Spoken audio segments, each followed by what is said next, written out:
उत्तर प्रदेश का जिला एटा, जिसका नाम मात्र लेने से जनपद का संपूर्ण चित्रण मन में हो जाता है। दहशतग्रस्त इस क्षेत्र को कोई भी सरकार दहशत मुक्त पूरी तरीके से करने और कराने में सफल नहीं हुई।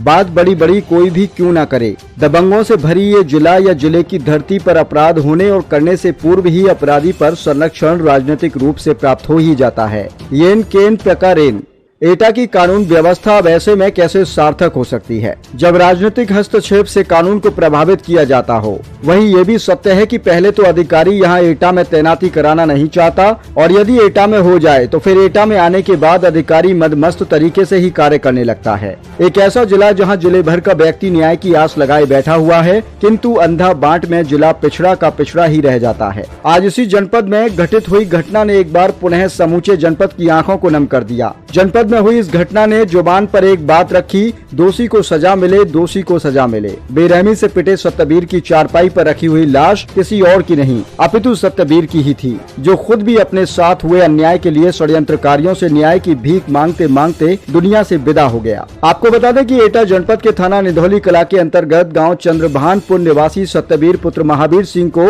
एक लड़की के भगाने में थाना पुलिस ने पूछताछ के लिए बुलाया था। दिनांक 1 तारीख दिन रविवार को सत्यवीर को थाने मोटरसाइकिल से अंदर आते हुए वीडियो अवश्य वायरल हुआ है। पुलिस परिवार के एक दूसरे पर लगे आरोपों ने मामले की स्थिति को बिगाड़ा है। सत्यवीर के शरीर पर मारपीट की गंभीर चोटें काफी हैं, जो ये बयां कर रही है कि जिसने भी पीटा सत्यवीर को बड़ी ही बेरहमी से पीटा है। वहीं पोस्टमार्टम घर पर उमड़े सैलाब की बातें जो कि प्रमुख रूप से मुख्य चर्चा में थी, वो ये कि पुलिस की मारपीट ने मौत के किनारे ला करके छोड़ा मृतक सत्यवीर को। वहीं उसी सैलाब से दूसरी आवाजें ये बोल रही थी कि मारपीट उस तरीके से की गई कि सत्यवीर अधमरा जान करके खेत में डाल दिया गया। सुबह शौच के लिए गई बहन बेटियों ने सत्यवीर को देखा और परिजनों को सूचना दी, जहां परिवार वालों ने उसे ले जाना उचित समझा। जैसे घर पहुंचा ही था, जहां रास्ते में ही दम तोड़ दिया। फिलहाल तमाम बातों में न पड़ते हुए पीड़ित परिवार की बात की जाए, न्याय मिले वो ज्यादा उपयोगी साबित होगा। मृतक सत्यवीर इस दुनिया से इस लोक में चला गया। उसके जाने के बाद उसके परिवार के लिए मदद के लिए हाथ भी उठे, किंतु मदद कब, कहां, कितनी, अभी परिजन को प्राप्त नहीं। सत्यवीर की एक अनसुलझी कहानी बनकर रह गई है। जिस शक में उसको उठाया गया, उस मामले का जिक्र कोई कर नहीं पा रहा। जांच की सुई हर तरफ से उठे तो निश्चित रूप से सफलता प्राप्त हो सकती है, क्योंकि मौत का और मुकदमे का एक रिश्ता होता है। शायद यहाँ भी कोई रिश्ता रहा हो। वहीं एक आरोप ये भी आया है कि जिस मामले में सत्यवीर को उठाया गया, उनमें कुछ अन्य भी शक के तौर पर उठाए गए थे। फिलहाल संपूर्ण मामले में सूबे के मुखिया को संज्ञान है। खुद प्रदेश शिक्षा मंत्री संदीप सिंह मृतक के घर घूम गए। मामला चूंकि गंभीर है, जनता को न्याय की पूरी आस है, आर्थिक सहयोग के साथ। मृतक सत्यवीर के परिवार को न्याय मिले, इसके लिए लोधी समाज के कर्मठ समाज सेवी राम सेवक पहलवान ने अब तक प्रयास जारी रखा है। चूँकि राम सेवक पहलवान की आस्था समाजवादी पार्टी में है, इसलिए लोग उनके सहयोग और बच्चे के प्रति सहयोगी भाव को राजनीतिक मोड़ दिया जा रहा है, वो ठीक नहीं। पहलवान राम सेवक ने कहा कि वो सामाजिक तौर पर हर व्यक्ति के साथ उसके दुख में खड़े हुए हैं। फिलहाल सत्यवीर की मौत से गुस्साए लोगों ने कचहरी रोड से लेकर घंटा घर तक को जाम कर दिया था, जिसको मौके पर पहुंचे सदर विधायक विपिन वर्मा डेविड ने संभाला। क्योंकि जनपद में अच्छे और सच्चे लोग भी हैं, इस वजह से जाम खुल गया। आरोप प्रत्यारोप की जांच फिलहाल वरिष्ठ पुलिस अधीक्षक श्याम नारायण सिंह ने सीओ जलेसर को सौंप दी है। संपूर्ण मामले में 2 उप निरीक्षकों को लाइन हाजिर कर दिया गया है। घटनाक्रम के मामले में जैसे जैसे चीजें संज्ञान में आएंगी, आपके बीच रखी जाएंगी। संपूर्ण मामले में न्याय हो, सच्चाई की जीत हो, दोषियों पर सख्त कार्रवाई हो, ये पत्रकार की लेखनी भी चाहती है। वहीं जनपद के पुलिस मुखिया से भी निवेदन करती है कि जनपद में आनन फानन में राजनीतिक प्रेशर बना करके लिखे जाने वाले मुकदमे पर जांच अवश्य हो। यूं ही किसी के जीवन को दागी न बनाया जाए।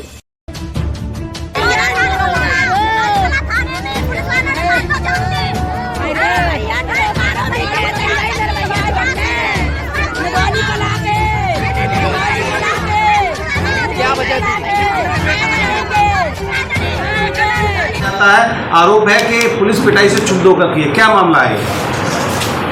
हाँ, अभी इस मामले में अभी तक जितनी जानकारी की गई है ये आया है कि एक जो है बालिका है, लगभग 17 वर्ष की उम्र है जिसकी, वो मार्च महीने से जो है गायब है, जिसके संदेह में इन्हें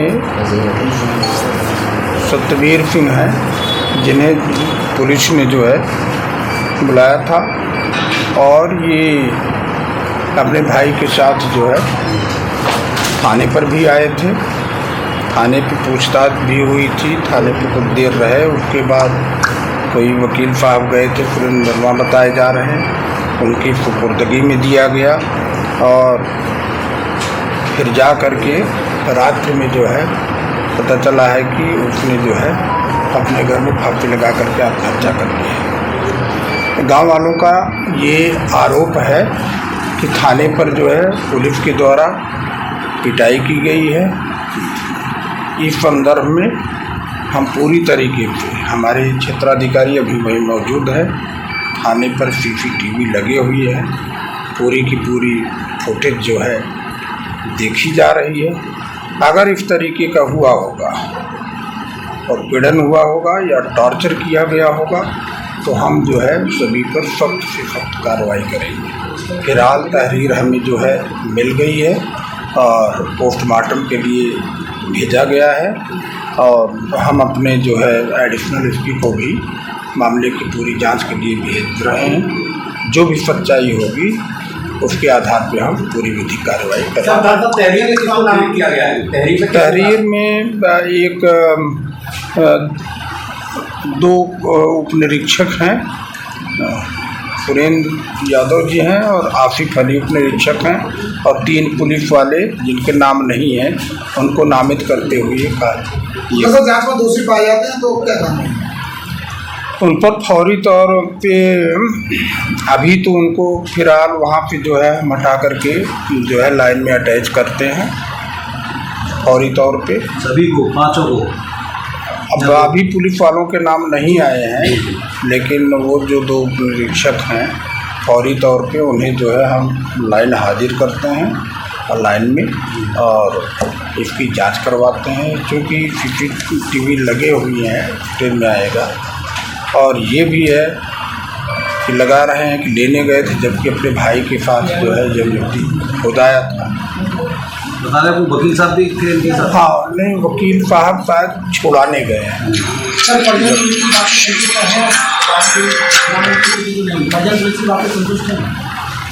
अब परिजन का आरोप ये है कि थाने पे इनके साथ जो है मारपीट की गई।